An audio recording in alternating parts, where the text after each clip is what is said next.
Natalia. Good afternoon, everyone, and welcome to the Wallace Collection's June seminar in the history of collecting. I'm Suzanne Higgett, one of the curators at the Wallace Collection. I'm delighted to welcome all of you to this seminar, and it gives me particular pleasure to welcome this evening's speaker, Timothy Schroder.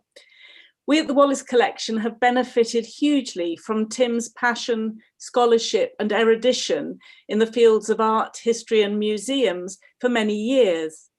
He's a much esteemed friend and trustee of the Wallace Collection. He's always interested and insightful, and his knowledge and wisdom have greatly enhanced curatorial research over many years. Tim's lecture is based on research towards his book, A Marvel to Behold, Gold and Silver at the Court of Henry VIII. Published last year, the book is beautifully written, presented and illustrated. It's a treasure trove of fascinating information and analysis that brings Henry VIII's household and its context vividly to life. The book's depth and breadth reflect Tim's immersive research into and consideration of the subject over many years. So how did Tim Schroder reach this point? Tim read philosophy and theology at Oxford. He soon set out on his career path as a silver specialist, becoming head of the silver department of Christie's in 1982, aged only 29. 2 years later, he took up the post of curator of decorative arts at the Los Angeles County Museum of Art. He became curator of the Gilbert Collection at Somerset House in London in 1996, and from 2000 to 2009, he was a consultant curator at the Victoria and Albert Museum. Among his numerous honorary positions, Tim has been president of the Silver Society, and notably, he's had the rare distinction of having twice served as prime warden of the Goldsmith Company, first taking the role in 2015 to 16, and then again in 2019 to 20. Tim's many publications include Renaissance Silver from the Schroder Collection, the catalogue of an exhibition he curated at the Wallace Collection in 2007, and his 3-volume catalogue of British and continental gold and silver in the Ashmolean Museum, published in 2009. During and after Tim's talk, please send in any questions you have for him through the chat. So it's my great pleasure now to invite you, Tim, to present your lecture, Inside the Dragon's Lair, Henry VIII's Kunstkammer at Whitehall Palace. Over to you, Tim. Well, thank you, Suzanne, very, very much for that extremely generous and warm introduction. I feel very humbled and very grateful. Do come again to introduce another lecture somewhere else. Good evening, ladies and gentlemen. It's very, very nice to be with you this evening, even though you are, of course, completely invisible. But I'm told that there are a large number of you out there, and that's a joy to hear. I'm sure I don't need to tell you that Henry VIII was one of the most acquisitive monarchs of all time. But our knowledge of exactly what he owned, certainly in the field of silver and goldsmiths' work, has, until relatively recently, been quite patchy. We've long known about the holdings of the Jewel House in the Tower of London because of the 1884 publication.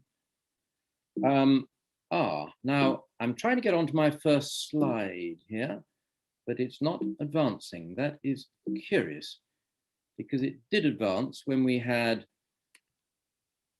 there we go. Perhaps that will work better from now on.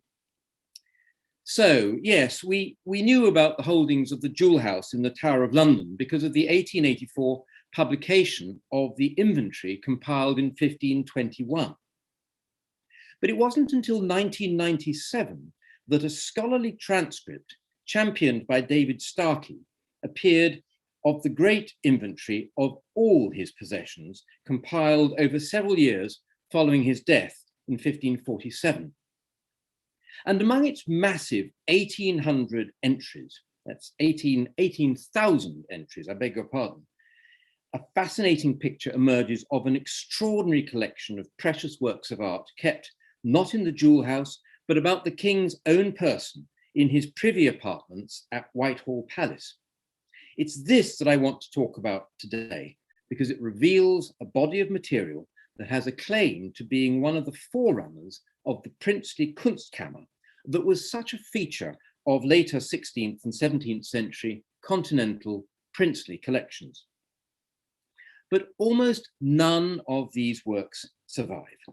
So I'm going to show you what does survive, but I'm also going to fill out the picture with analogous objects that might have, but didn't, belong to Henry VIII, things like this group of objects here. There's a coconut cup, a cup made of a hardstone jasper, another stone cup of serpentine, a stone that came from Saxony, and a rock crystal object on the right-hand side. These are things very like those described in the inventory, but we happen to know these did not ever belong to the King of England.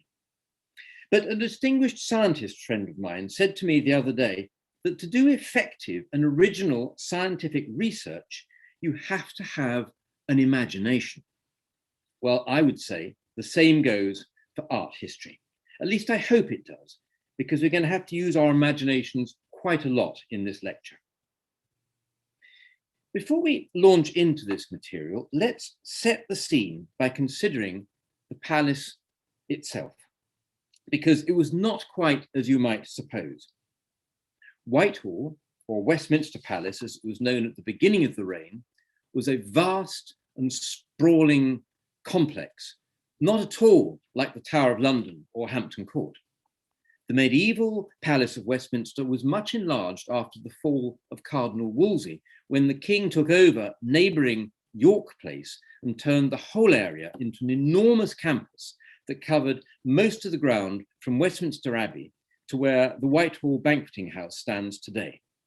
The only part of the medieval palace to survive is the Jewel House, which stands opposite Pugin's Victoria Tower. So in this slide here, you can see close to the bottom the very clear bulk of Westminster Abbey and the Jewel House, which I'm going to show you a picture of in a moment, sat just to this side of the Abbey. And then beyond that, you can see a long thoroughfare called King's Street, and the palace itself ran all the way up to the second of those gatehouses that you can see near the top of the slide. And it is there, that is roughly the site on which the banqueting house stands today. So it was an enormous town within town, you might say. And this is the Jewel House, which, as I say, is the only part of that palace that still stands today. Medieval kings spent much of the year moving from place to place, and Henry was no exception. By the end of the reign, he moved less often, and Whitehall became his preeminent residence. And this had a knock-on effect, because it allowed the privy apartments and their contents to grow in a way that they wouldn't have done if they were always having to be packed up during the king's absence. The apartments were effectively the king's private space, and they were off limits to all but a very few.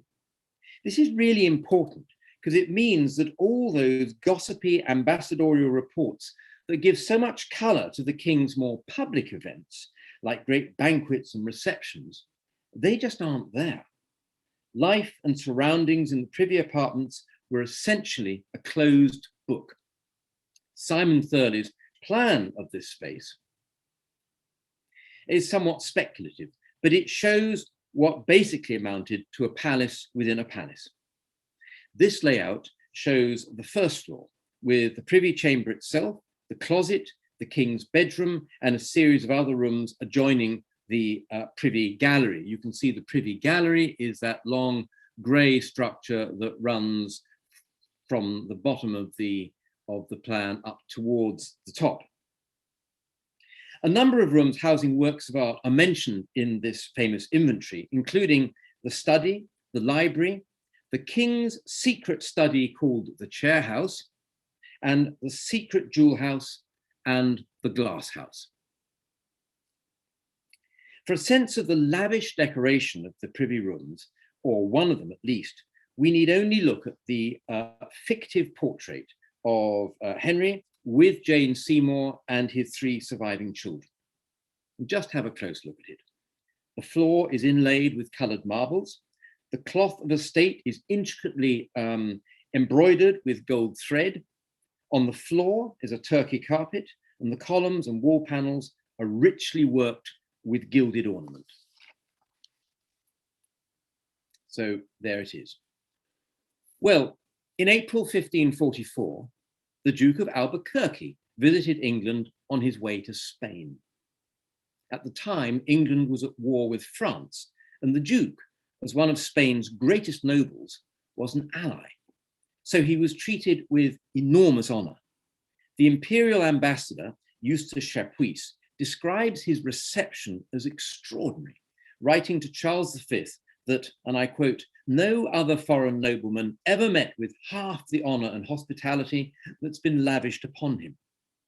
The Duke has visited no less than 6 or 7 royal manors, where feasts and carousels have been ordered for his entertainment, exhibiting before his eyes the best part of the gorgeous furnishings and silver plate belonging to the king."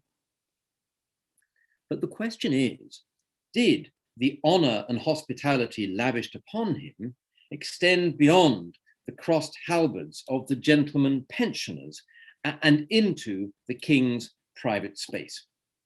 Because if it did, he would have found himself entering a very different world, one filled with extraordinarily sumptuous and exotic objects.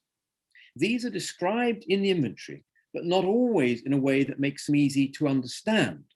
For many of the descriptions are too minimal to allow one to visualize them in a meaningful way. One of the few fixtures of the privy apartments that we know much about happened to be in the same room as Holbein's famous mural of the family of Henry VIII, this one here. This is, of course, a 17th century copy because the original was destroyed in a disastrous fire at the palace in the 1690s. But this mural stood in the privy chamber itself, and the fixture in question is described in great detail. Now, there you can see on the plan, you can see A, that is the King's privy chamber, and that, as far as we know, is where this mural hung, and it's where also the object that I'm about to describe to you was installed. And this is the description. I've cut what it says in the inventory in order to make it more intelligible, but the redacted version is as follows. And try, if you will, to form a mental picture as I read it. It goes like this. There is set into the wall in the privy chamber a thing artificially made like a rock, wherein is many devices, having in it a fountain of alabaster, and upon the top of the fountain a round ball of crystal, wherein was 3 heads of gold, which are gone, and 13 stones made like heads, also gone, which are supposed to be cameos, being set about in a border, all of which fountain and rock is locked up with 2 leaves like windows, the which leaves are garnished with pearl and gold thread pearled. Well, what can this extraordinary confection have looked like? Perhaps one surviving object from the same sort of aesthetic world is the slightly later grotto-like coral cabinet made for the Archduke Ferdinand at Schloss Ambras in Innsbruck. And perhaps the leaves like windows were glazed doors, like these, but more elaborate. The coral cabinet doesn't include a fountain, crystal balls or cameos, but it is a similar sort of naturalistic fantasy. And this curious sort of undersea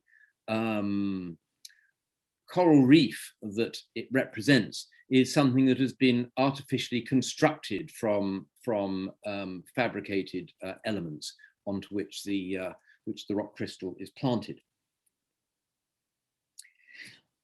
What else was displayed in this room, we do not know, but the grotto juxtaposed the mural. And it would have set the tone for a remarkable journey of discovery for anyone privileged enough to tour all the rooms, for they were awash with works of art, taking up hundreds of entries in the inventory. As a whole, these fall into four main groups, and the objects in the next few slides are all, or probably all, actual survivals from Henry's collection. The first group were hardstones, like rock crystals. Then natural exotica, like mother of pearl, coconuts and shells.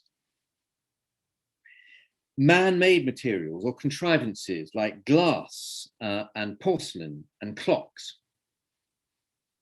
And finally, jewels in the extended sense of gem-set works of art, such as this. Well, let's start with hardstones, and within that quite broad category with rock crystal. This had long been prized and had been carved and mounted since ancient times. It's found in crystals, sometimes more than a meter long. There's a whopping example of a cluster of rock crystals for you. Rock crystal was seriously valuable and had a certain mystique that went back at least to Pliny the Elder. The great 16th century alchemist Paracelsus wrote rather charmingly that, and I quote, rock crystal is nothing but coagulated snow water. In correct conditions, he tells us, water will coagulate into stone and does not again liquefy like other frozen bodies. It's a very, very charming thought, and he doesn't quite go so far as to explain the precise circumstances in which this miraculous mutation can happen. However, there it is. It's a very good thought. Henry had more than 60 items of mounted rock crystal, and given such a number, it's not surprising that 2 of the surviving Henrician objects are of that material. The vase or cup, now in the church of San Lorenzo in Florence, and the marvelous so-called Holbein bowl in Munich. The vase, or at least its mounts, were made in 1511. And it wasn't actually at Whitehall at the end of the reign because it had already been given away. But the bowl was, and I'm going to return to it later. And just because this object on the left was no longer at Whitehall at the time of the inventory, it doesn't mean at all that others quite like it were. This is you can perhaps see the enameled strap running up the body of the piece, and that is decorated with enameled red and white roses, the Tudor badges par excellence. And what you cannot see is around the foot are set little stamped out motifs of pomegranates, which were, of course, the personal device of Catherine of Aragon. The finial is now missing, but we know from a 16th century inventory of the Medici reliquaries in the Church of San Lorenzo that it was in the form of St. George and the Dragon. So this is a quintessentially Tudor royal object, probably given either to Pope Leo X or to Pope Clement VII, both of whom, of course, were members of the Medici family. Now, rock crystal may have been the dominant hardstone in the collection, but many others were represented too, such as agate, serpentine, jasper, and one that is known in the inventory as beryl. Serpentine is a dull, greenish grey stone mined in Saxony. That little covered bowl in the center is of serpentine. It didn't have such a long history of being worked as the others, but there were a number in Henry's collection. One, possibly quite like this, was described as a cup and cover bowl fashion, and weighing 29 ounces. Others were much bigger and set with precious stones. One of the strangest and most elaborate was a spice plate. It was of grey stone, mounted in silver gilt, and I quote, standing on 4 antique heads with horns, and with a cover set with heads carved in agate, in porcelain and in mother of pearl. I'll come to porcelain in a moment, but the object must have been very sumptuous, and I'm afraid I can't offer any analogous image to help evoke it. A more difficult material was birl, that's B-I-R-R-A-L. The word occurs many times in the inventory, but was evidently not always carrying the same meaning. In some cases, it seems to mean beryl, a family of gemstones that includes emeralds, but in other cases, it probably refers to some sort of glass. Occasionally, the inventory clerks were not sure and hedged their bets, such as a silver-mounted drinking glass or beryl. Perhaps the most plausible interpretation is that it means aquamarine, which can occur in huge crystals and which may explain its occasional conflation with glass, such as this Venetian one of about 1500. Moving then to natural exotica, these must have figured quite prominently in the privy chamber displays, but the vagaries of nomenclature mean it's not always easy to know exactly what we're dealing with. The common list is mother of pearl, which was arriving in Europe in the form of wares from Gujarat in India, formed of mother of pearl tesserae, pieces like this. Many, like this handsome coffer that I'm going to show you in a moment in the Louvre, were completely transformed with precious mounts after they reached Europe. This one has French mounts made in Paris in around 1532. Henry had several of these, and one in the secret jewel house was described as a coffer of mother of pearl garnished with silver and gilt, and it contained 40 jeweled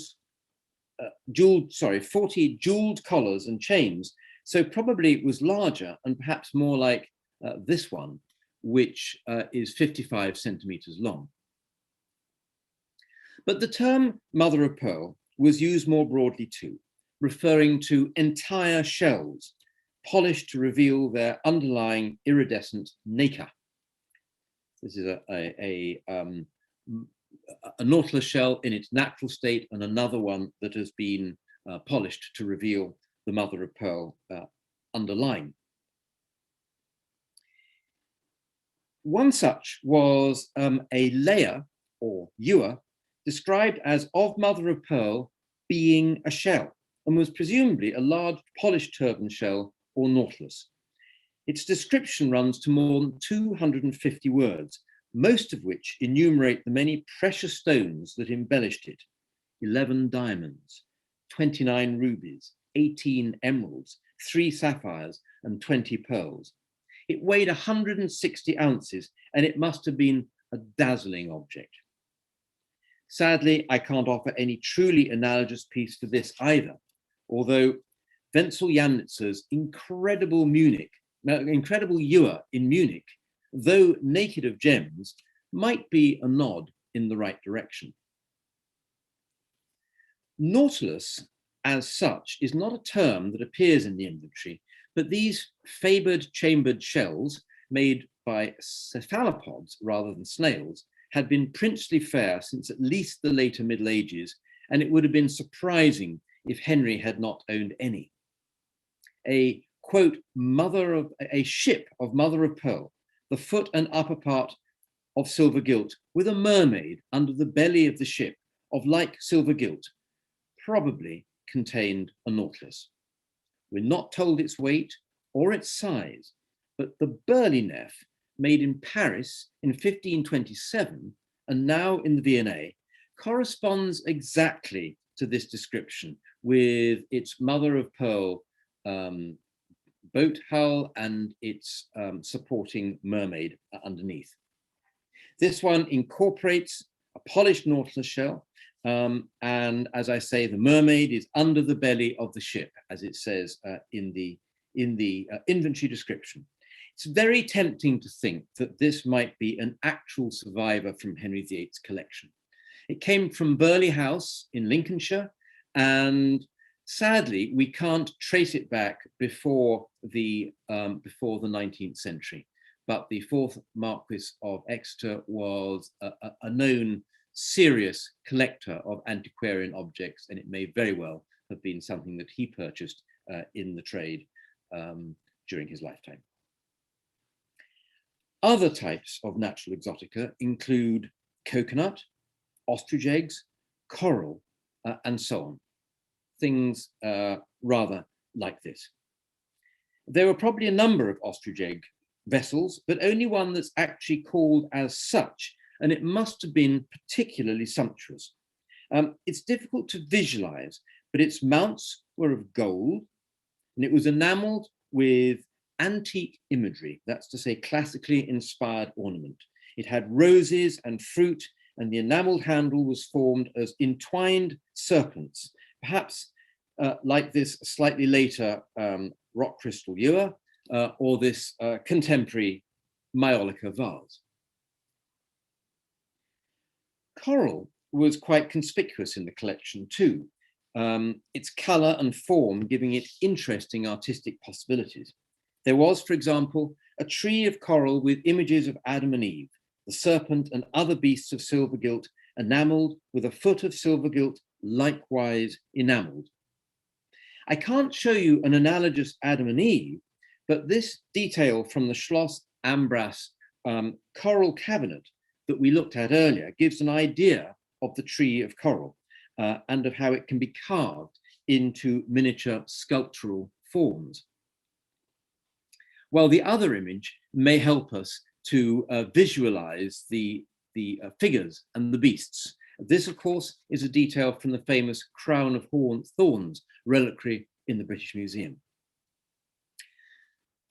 As a final example of natural exotica embellished with goldsmith's work, we might take a, quote, standing branch of gold with 5 adder's tongues in the tops. Bizarre, you might imagine. But clearly, similar objects survive today in Dresden and Vienna, such as these.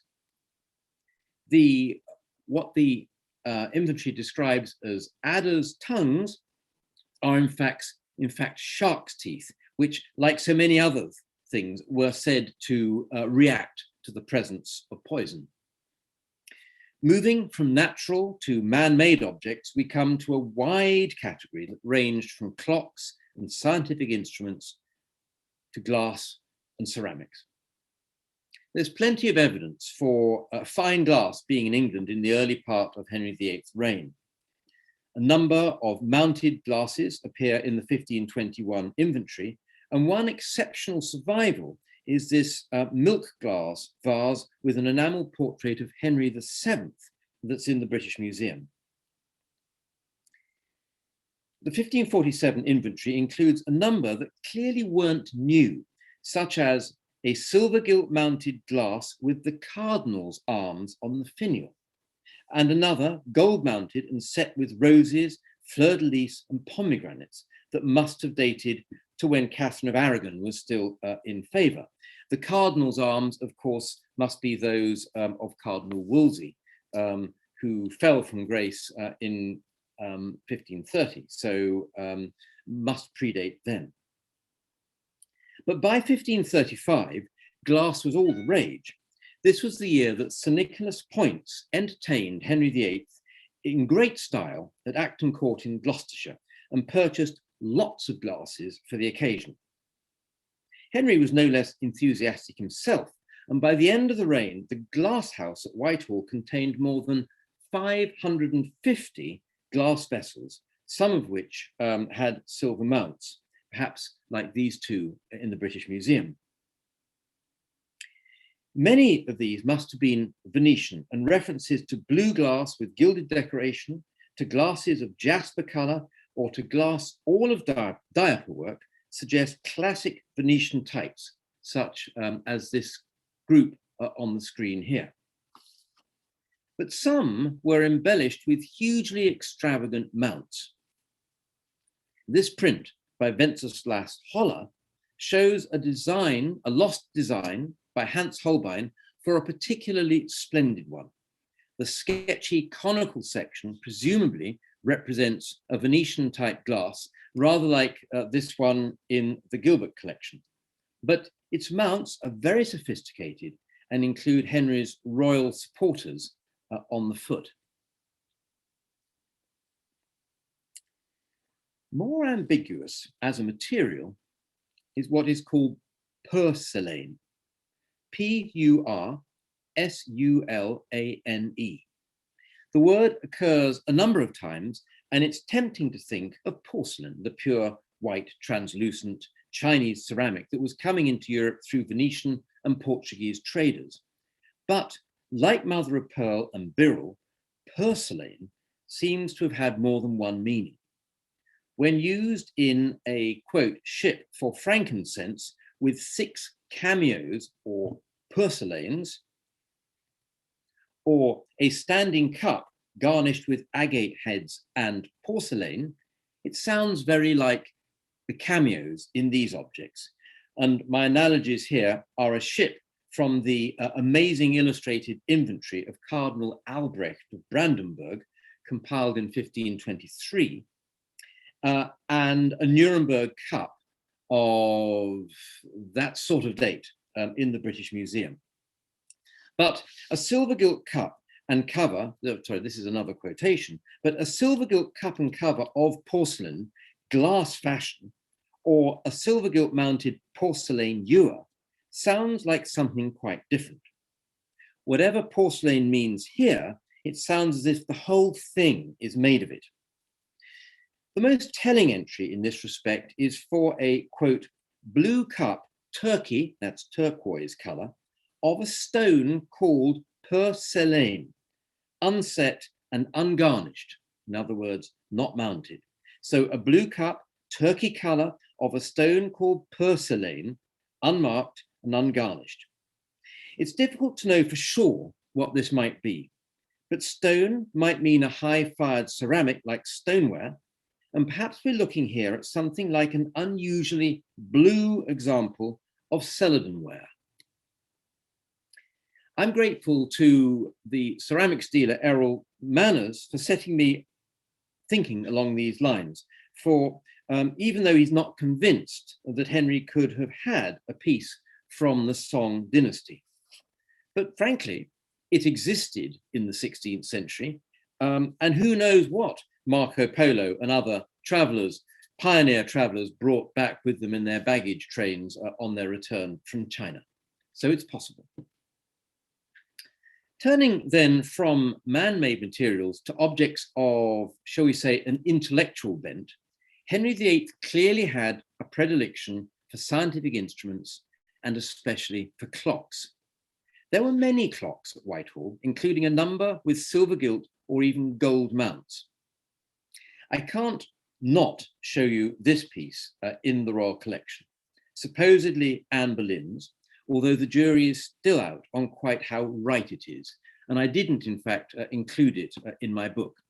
But it has the royal arms on the sides and on the finial, and it's the right sort of design. So perhaps it's more right than wrong. Henry also had handy gizmos like portable sundials with, quote, conclusions of astronomy, perhaps rather like this one in a design by Holbein. Some of these timepieces were conceived as luxurious works of art, while others formed just part of a much more elaborate object. One, for example, sat on top of a jeweled fountain. The description is quite hard to follow, but here is a précis. It was of silver gilt with enameled depictions of the 7 liberal arts around the lower part. These sat beneath rock crystal and silver gilt terms or antiques lacking arms, perhaps like these seen in another tiny little Holbein drawing. In some way that is unclear, it also incorporated 3 rock crystal salt cellars, and 3 boxes. But above all this was the clock closed within crystal and borne up by 6 antiques. Again, our term figures give the idea, and supported by a man having a snake by the tail, which one imagines pointed to the hour, rather like this piece in Dresden. And the man having a snake by the tail, one imagines, is an allusion to Hercules. The description ends by telling us that, quote, all the said fountain is bordered with plates of gold enameled, curiously wrought. We have no clue to where this extraordinary object was made, but whoever created it, there's no doubt that it must have been one of the most remarkable Kunstkammer objects in the collection. Within the realm of clocks, there is a special group called clock salts. 10 of these are listed in the inventory, nearly all of them precious and jeweled, including 2 of gold. The most remarkable of the lot stood on a triangular base with the clockwork above, contained within a rock crystal, and with a salt cellar of green stone above that. The cover was modelled as a castle with a green tree whose flowers were diamonds and rubies, and in the top of the tree was a white boy with a scripture, that's to say an inscription, over his head.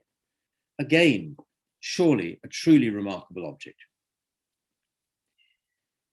Scarcely less remarkable is the surviving clock in the collection of the Goldsmiths Company, which it is all but certain is one of those described in the inventory.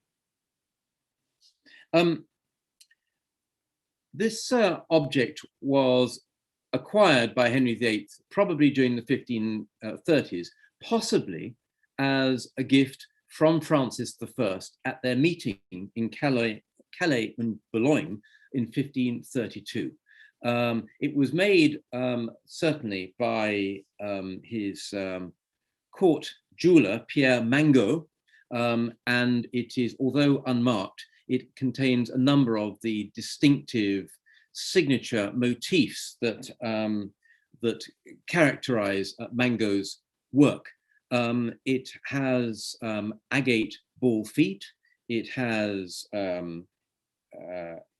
cameos around the base set on gilded blue enamel plaques. It contains the clockwork in the central part enclosed within rock crystal or glass, and it has rubies and pearls on the upper part.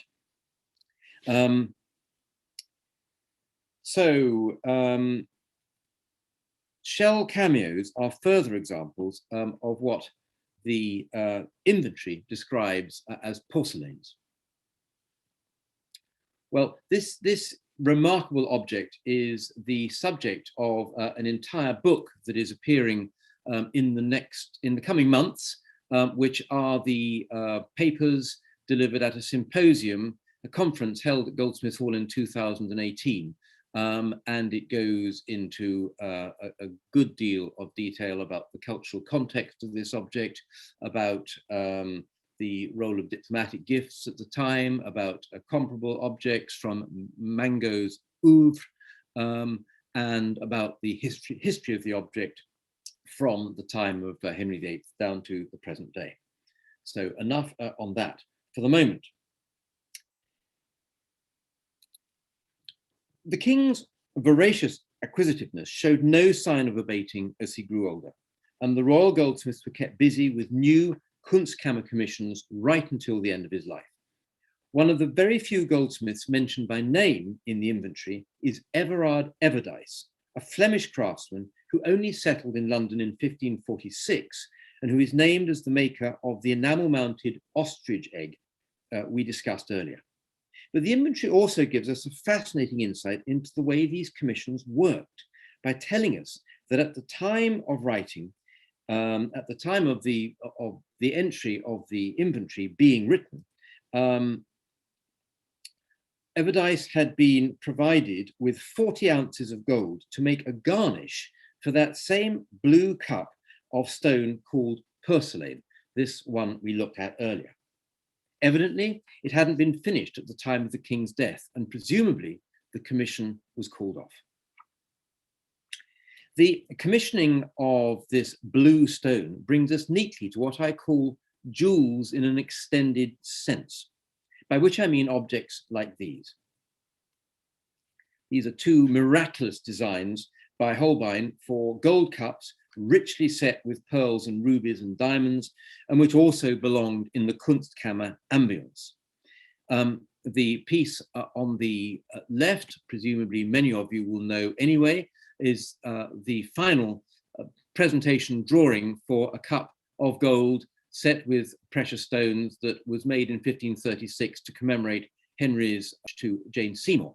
And the other, which is in the Kunstmuseum in Basel, we don't know the circumstances for which this was made, if indeed it was made, but an utterly sumptuous object it must have been, with its rubies, and of course the black stones represent diamonds. The drawing probably was done with some silver-bearing pigment that has since oxidized.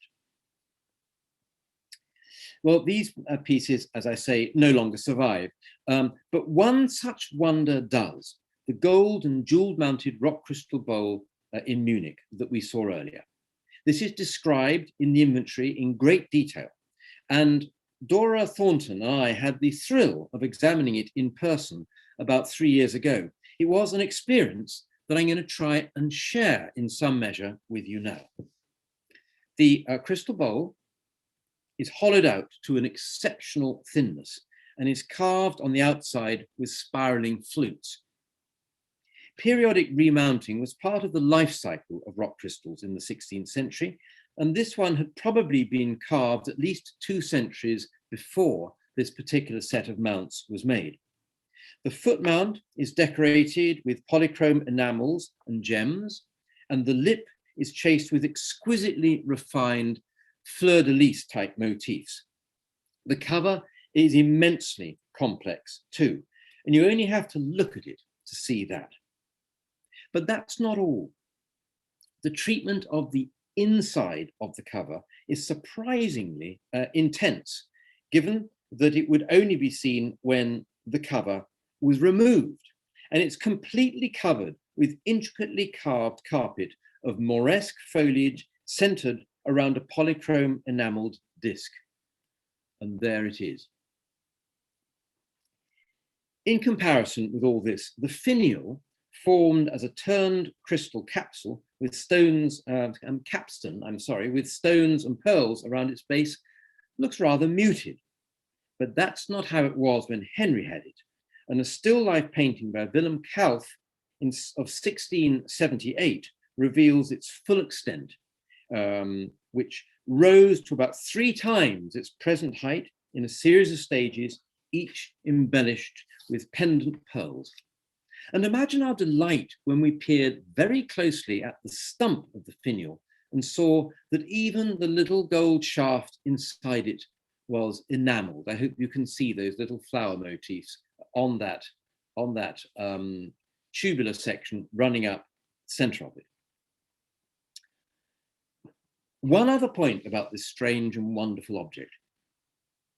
Let's return to the inside of the bowl. There's what looks like a rather muddy disc in the center, but on closer inspection, it's anything but. It is in fact an extremely intricate composition painted on the reverse of the crystal that has become largely illegible as the pigments and gilding have partly lifted from the surface. It's a technique that is normally known as verre églomisé, only in this case it's cristal églomisé. It's largely lifted from the surface, but not totally. The clearest elements are running around the outer part of the disc, and they are 3 baskets of fruits, which I've ringed here. Between these, and harder to see, are 3 eagles, apparently eagles, big black birds anyway, with spread wings. So far, so good. But it's when we move in that it becomes even harder to read. A pattern of scrolls is reasonably clear, and probably, possibly anyway, surrounded some sort of central motif that alluded to the original patron who commissioned the bowl. That, sadly, is what we can now make nothing of. But I think that the black spread eagle is pretty indicative. I can't tell whether it's double-headed or single-headed, but it's pretty indicative that we are looking, if not at the Holy Roman Emperor, if not at the Habsburg family, then probably at a German princely patron who is unidentified. Well, the sense of preciousness and sumptuousness that would have struck any visitor to the privy chamber would have been accompanied by another equally powerful impression, namely muchness. We've been looking at singular objects, both actually those that belong to Henry or those that seem in one way or another to be analogous to objects he owned, but the quantities of jewels and precious objects contained within the privy chamber were incredible. Most of these, at the time of the compilation of the inventory, were stored in coffers that contained hundreds of rings, brooches, chains, and so on, collectively amounting to thousands of precious stones. And many of the coffers were themselves highly decorated and precious, like the ones we've looked at already, or like these shown in a contemporary tapestry at Hampton Court. How was all this magnificence displayed? Sadly, the inventory is not as helpful on that as it might be. Immediately after Henry's death, the privy chamber was sealed off on the orders of the Duke of Northumberland, and by the time the inventory clerks got to it, much of its contents had been packed away or moved around. As a result, the lists of room contents sound rather chaotic. A section headed "In the secret jewel house for the furniture thereof" describes a table with a green cloth with 4 armillary spheres and 5 cabinets set in the wall, covered with crimson velvet and garnished all over with gold and silver lace. It sounds here as if we have a hint of the layout of a Kunstkammer or art cabinet with furniture for the display of works of art. It was perhaps not unlike this 17th century depiction of a German Kunstkammer. But the lists don't mention the contents of these cabinets. Instead, they tell us that the room was cluttered with coffers, iron chests, and black leather cases filled with a bewildering array of precious objects and with empty cases for clocks. Similar impressions emerge from the descriptions of the study at the end of the long gallery, of the king's secret study called the chair house. And with the passing of the king, it seems that the Kunstkammer was turned into a storeroom. But a Kunstkammer is very likely what it was. The earliest surviving such space was created by Archduke Ferdinand at Ambras in 1557. What survives of the collection is now mostly in Vienna, but contemporary inventories give an impression of very dense displays, and these have been virtually recreated by the curators at Ambras. And these installations, these recreated installations, including obviously outlines of lost objects, these are based on the inventories which record exactly where everything was placed. This is an impression not unlike that evoked by Henry's inventory. By the end of the 16th century, the princely Wunderkammer or Kunstkammer had become an important cultural phenomenon all over Europe. Precious or curious objects were collected or commissioned in a highly competitive way and were installed in displays according to quasi-scientific classifications. Proto-museums in a way. Whether the displays at Whitehall were laid out in this way is hard to tell, but at least the materials were there to do so. And so we come to the final question. How did Henry acquire all these wonders?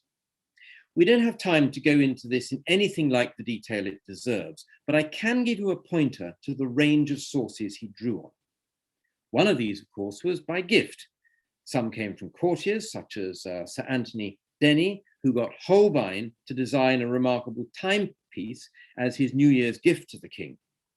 Denny was keeper of Whitehall Palace, and so you would say no one knew the king's taste better than Denny. This piece has got it all: up-to-the-minute design, virtuosity, and dilettante scientific interest. Other gifts came from princes. The description of the thing artificially made like a rock that resided in the privy chamber, that's, if you remember, this piece, tells us that it had many devices of friars. And since friars' knots were one of Francis I's personal emblems, it's possible that it was a gift from Francis himself. More than a few of his treasures were not given so much as taken. The silver gilt mounted glass with the cardinal's arms on the finial that we mentioned earlier was just one of a vast array of treasure swept up by the king when Wolsey fell from grace.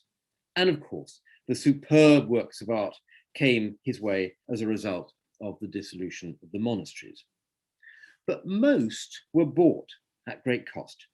Henry, like his father before him, spent huge sums of money with French and Italian merchants and jewelers.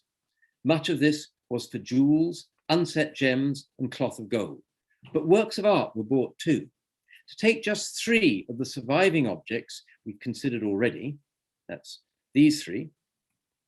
The rock crystal vase in Florence is probably Sicilian and was perhaps bought from Italian merchants by Henry VII or by Henry VIII. While the clock salt may have been a gift, it may equally have been bought by Henry from one of the jewelers who queued up to sell him things when he was in Calais in 1532. In November of that year, the Privy Purse accounts show a payment of £1,749 to Allard Plomier, one of Francis I's goldsmiths, for such jewels as the King's Grace bought of him at Calais. Plomier supplied this amazing gold-mounted book cover to Francis I, and a number of equally sumptuous sounding covers are listed in Henry's inventory too. Just how much Henry was spending on these works of art is another question altogether, and it's one on which there is much work to be done.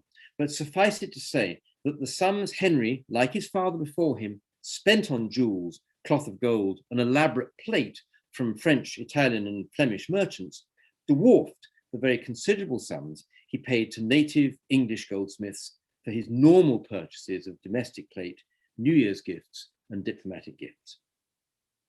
So in conclusion, I tried to give a flavour of the extraordinary range of goldsmiths' work that accumulated by the end of the reign in the privy apartments at Whitehall.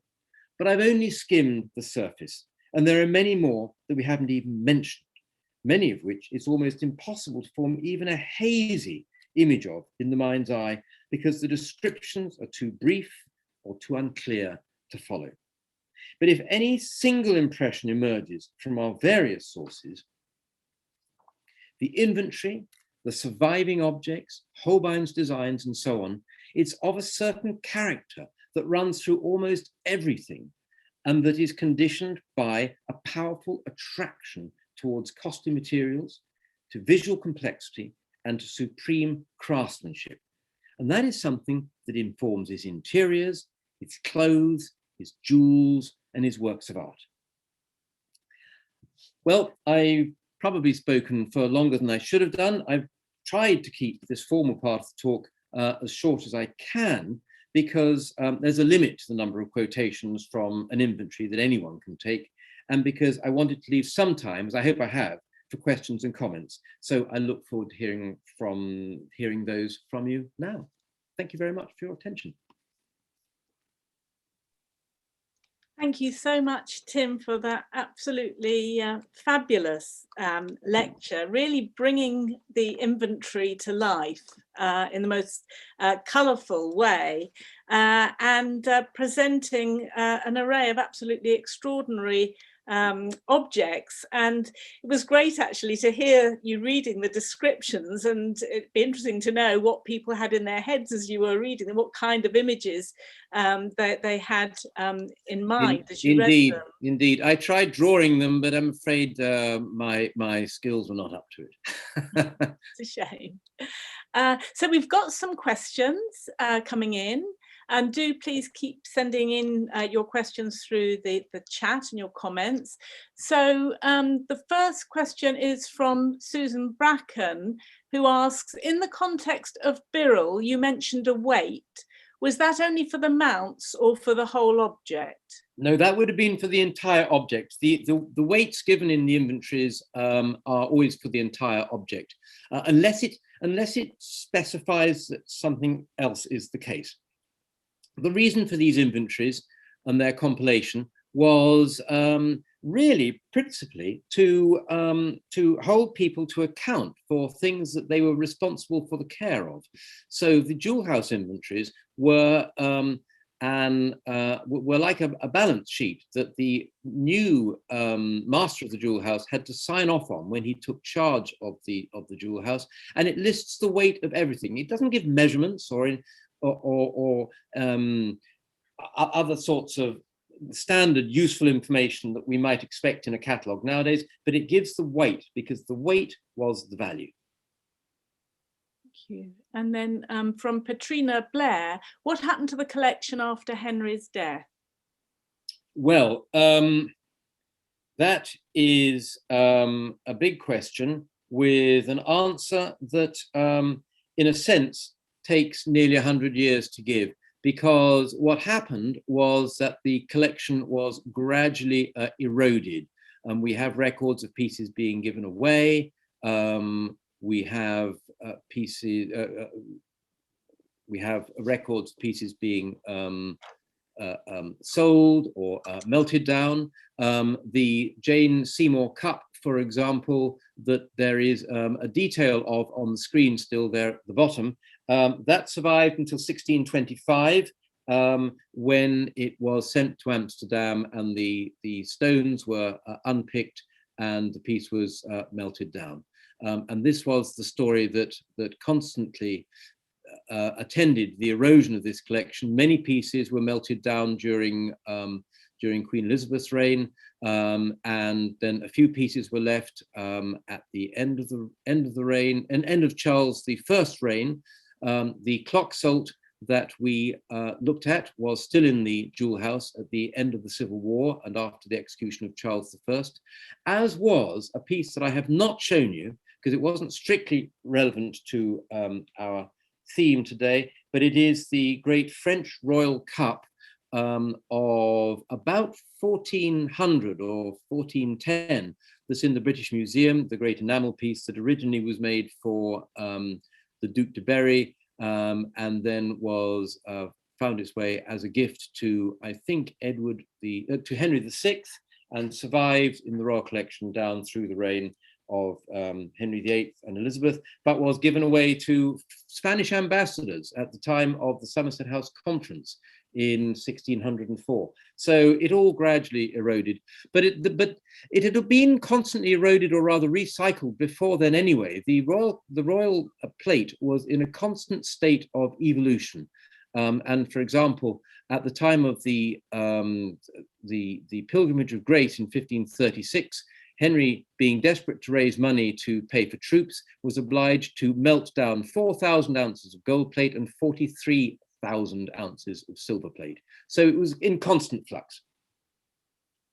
Thank you. And then from Simon Timms, is there any documentary evidence that Henry took genuine pleasure from the objects in the collection kept in his private chambers, or was its purpose rather to demonstrate regal power and prestige?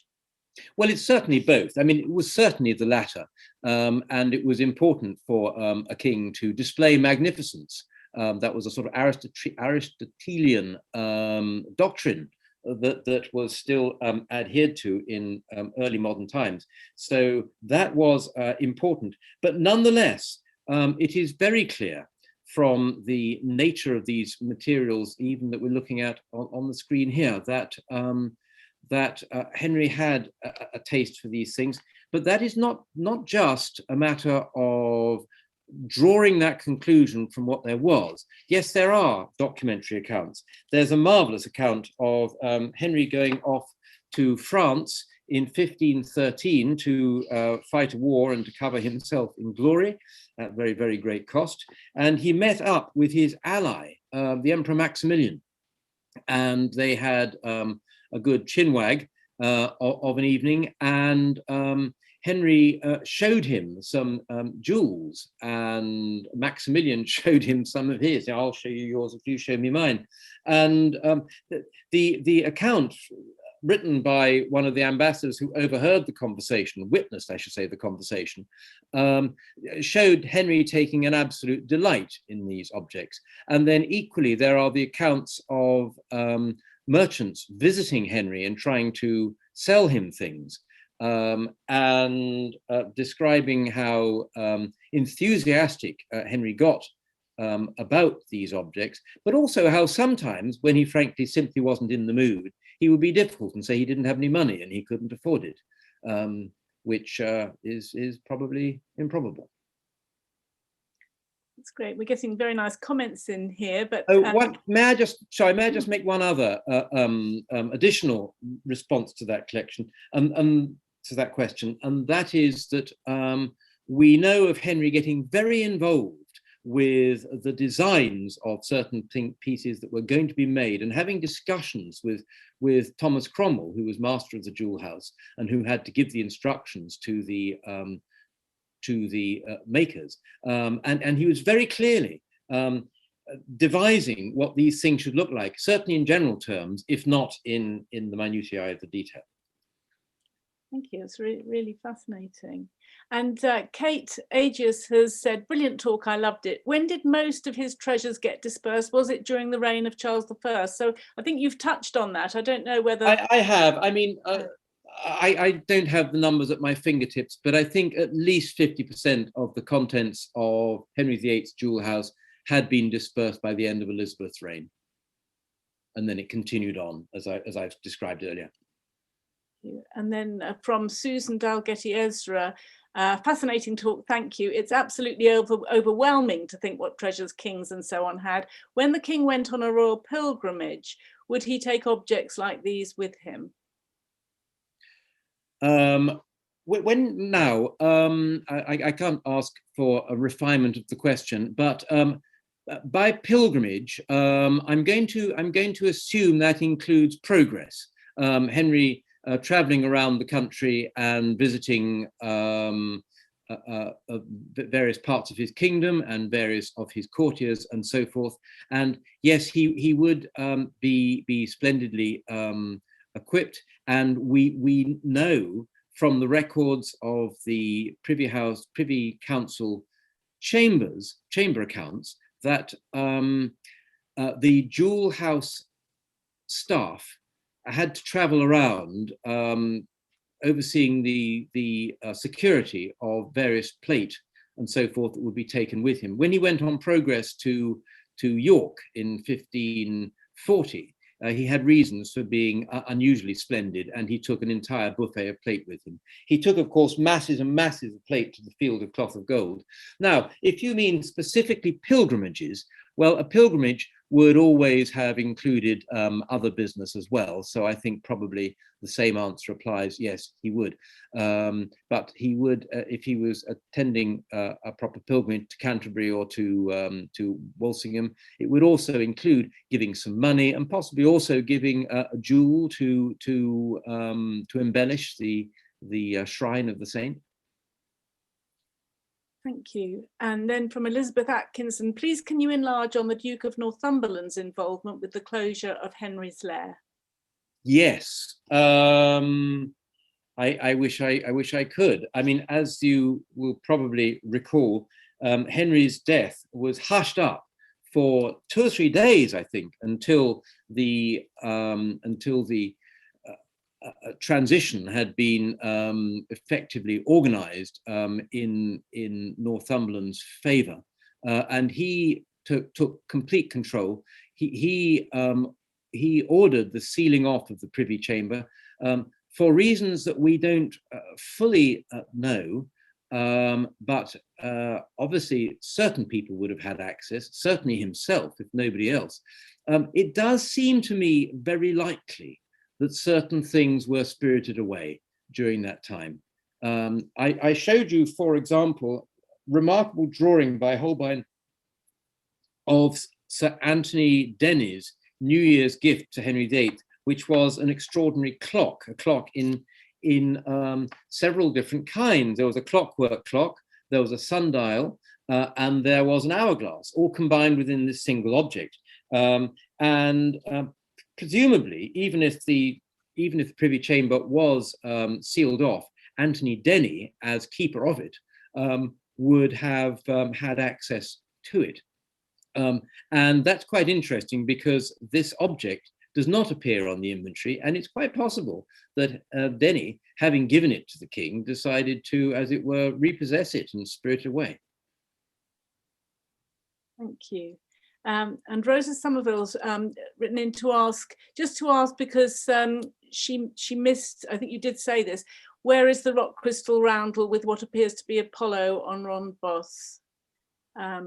It was Apollo with Pegasus in the center of one of the pieces that you showed. Can I flick back through the slides? Was it I wonder whether it was a drawing or an actual object. It was an object. Not this, obviously. No. Unless it was a reference to this enamel. I mean, this piece is in the Schatzkammer in Munich, anyway.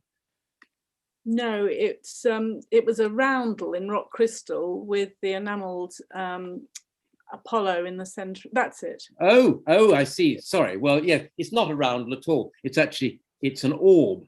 It's a rock crystal orb, and that is sorry, I'm being stupid. Who played music to the animals? Oh right, yes. So it's Orpheus. Orpheus, thank you very much. It's Orpheus in this rock crystal orb, and then I used it to illustrate the idea of a figure on the top pointing to the hours, I think, of a piece in Henry's collection. This is in the, I didn't say where it was, but it's in the Schatzkammer in Dresden, in the green vaults. Oh, lovely, thank you. Right, and we've got another question here from Veronica Sens. Brilliant indeed, thank you very much. Could you please tell us more about the objects that Henry VIII gave to ambassadors and to Anne Boleyn in the field of cloth of gold? Thank you. Well, yes, I can. First of all, there were ambassadors and there were ambassadors. There were resident ambassadors who stayed at the court of the king they were attendant upon, and they, generally speaking, at the end of their term got a fairly modest gift. Henry VIII always gave Venetian ambassadors a gold chain worth maybe up to £100.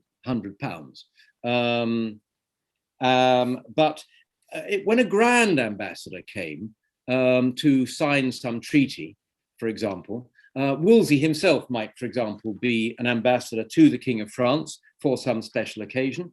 The portrait of the ambassadors, Holbein's portrait of the ambassadors in the National Gallery, they are two French ambassadors who came over to sign a treaty. They got very, very elaborate gifts that generally were in the form of a silver gilt service of plate, so flagons and pots and basins and cups. They might run to between 1,000 and 2,000 ounces of plate. So really a tremendous gift. There's a very, very nice, delightful story about an English ambassador at the court of Francis I. And by the way, I can use examples of Francis I interchangeably with Henry VIII because this was very reciprocal, and they all did much the same thing. This ambassador, having attended, I think, a royal christening, he was given 2 pots by Francis I, and he did what ambassadors would generally do. These gifts were these gifts were essentially money in a more acceptable, in a more polite form. And he did what ambassadors would generally do, which is to go straight off to the jeweler and flog them. And he did that, and he commented that he will take them to the silversmith tomorrow, as he did on the previous occasion when he was given the same pots. He looks forward very much to reacquainting himself with them at a later date, since they clearly love him so much. There was a second part to the question about Anne Boleyn.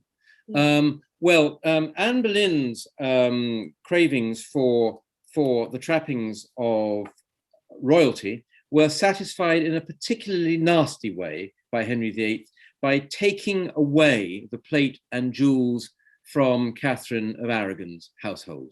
So by empowering Anne Boleyn, he by the same token humiliated Catherine of Aragon, not particularly attractive. But when Anne Boleyn was very much in favor with the king, he gave her a huge service of, Chapuis, the imperial ambassador, describes it as gold. Perhaps it was gold, perhaps it was silver gilt. It's not always easy to tell for sure. When Anne Boleyn accompanied Henry VIII to Calais to meet Francis I, and this was an important exercise for them both, because it was wanting Anne Boleyn to be accepted by the most Christian king. So it was important that he did. And Francis I gave her a jewel worth 16,000 crowns, I think it was. So the value of these things was for these special occasions, special ambassadors, special gifts, were very, very high value indeed. Thank you very much. And I've got a question myself about the painting by Calf that you showed, that showed the mounted bowl with its original, its finial in its original state. And I just wondered how that particular object came to be in that painting. Well, I imagine somebody would answer that question and would ask that question. And the answer is that the piece was sold, we believe, at the same time. No, forgive me, I can't remember exactly when it was sold. Either at the same time as the Seymour Cup was sold in 1625, or perhaps it survived until the death of Charles I, 1649. But at any rate, it must have entered the art market. And one assumes that it was in the art market at the time that Calf painted it, because as I'm sure you know, the same objects do sometimes feature in completely different still lifes by Calf and by other Dutch artists. So they are sort of available as artist props. But this is an unusually, I mean, I can't think of a more splendid object that features in a Dutch still life painting. Incidentally, if I can just mention one thing about this painting, this object has always been known and is known to this day as the Holbein bowl. And if you go to Munich, you'll see the label, Die Holbein Schale. It's always been assumed to have been designed by Holbein and made in England. It was not, as I think we've established, it was not made in England, and it was certainly not designed by Holbein. But this painting shows that tradition already in circulation, because perhaps you can see in the base of the picture, first of all, if you look at the photograph, you can see an inscription on that white enamel panel. If you look at the in the painting, it doesn't have that same Latin inscription. It says, you probably can't read it, Holbein fec. So Holbein made it.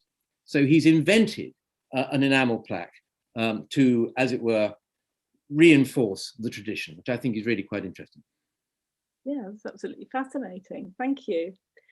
That brings us to the end of the questions. So thank you very much for addressing those so fully. Lots of complimentary comments, but you'll get the chat. You can read those later. Thank you.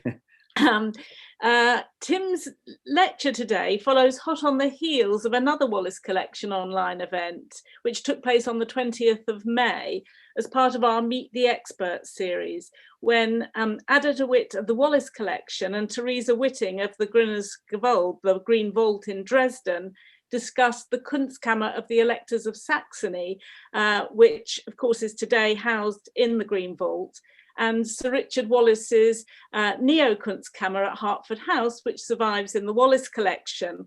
So if Tim's talk has whetted your appetite for treasure collections, you can catch up with the recording of that event, that Meet the Expert event, by watching the recording on YouTube. If you'd like to join the Wallace Collection's History of Collecting mailing list and receive our seminar programme for the year, as well as the abstracts in advance of each seminar, then please contact us at collection@wallacecollection.org. I think, Tim, you may have had a final slide that gave that email address. But oh, yes, indeed. But it's a long way back now. But you may find it while I'm finishing off. But the email address is collection@wallacecollection.org if you'd like to join the mailing list. Our call for papers for seminar proposals for 2022 was sent out earlier today to our mailing list members. And if you'd like to propose a seminar for 2022, please respond to that. Due to the uncertainty concerning travel restrictions, which may continue for the remainder of the year, seminars in the history of collecting will remain on Zoom for the rest of this calendar year. Our next seminar will take place on Zoom at 5:30 on Monday, the 26th of July, when Dr. Ana Monica da Silva Rollo and Dr. Noé Conejo Delgado, archaeologists at Lisbon University in Portugal, will present their lecture on a dactylothek from Pietro Bracci in the Portuguese royal family's collections, a different look at art collecting. So once again, Tim, thank you for a really fabulous, very, very stimulating, absolutely fascinating lecture. On behalf of the Wallace Collection, thank you very much for attending this seminar. We hope to see you at future seminars, at other online Wallace Collection events, and also back in person at the Wallace Collection. And until August the 15th, you have the opportunity during your visit to see our special exhibition, which unites Rubens's two great pendant landscapes, one in the Wallace Collection and one at the National Gallery, for the first time in over 200 years. While entry to the Wallace Collection is free, tickets to visit the museum do currently need to be booked in advance. Thank you once again for attending. Thank you, Tim, again for a wonderful lecture. Good evening.